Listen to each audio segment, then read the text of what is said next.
ইমরান হাশমির সঙ্গে অভিনয় করে রাতারাতি আলোচনায় কে এই বার্তিকা। ইমরান হাশমি ও ইয়ামি গৌতম অভিনীত হক ছবিতে ইমরান ও ইয়ামির পাশাপাশি নজর কেড়েছেন নতুন মুখ বার্তিকা সিং। ইন্ডিয়া.com অবলম্বনে ছবিতে ছবিতে জেনে নেওয়া যাক অভিনেত্রী সম্পর্কে বিস্তারিত। চলচ্চিত্রে পা রাখার আগেই মডেলিং জগতে পরিচিত নাম ছিলেন বার্তিকা সিং।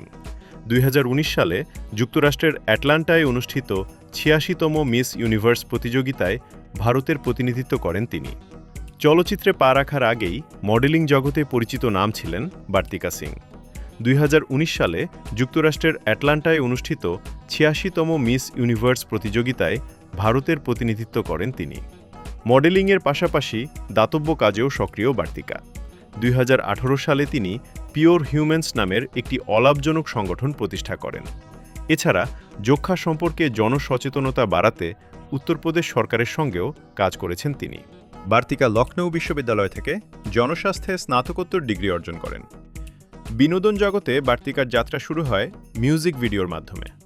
2017 সালে কুনাল খেমুর সঙ্গে তাকে দেখা যায় সাওয়ারে গানে, যেখানে গানটি গেয়েছিলেন অনুপম রাগ ও রাহাত ফতেহ আলী খান।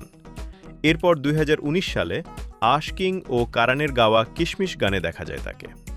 হক ছবিতে বার্তিকা অভিনয় করেছেন সাইরা জাহান চরিত্রে। তিনি মোহাম্মদ আব্বাস খানের দ্বিতীয় স্ত্রীর ভূমিকায় যে চরিত্রে অভিনয় করেছেন ইমরান হাশমি।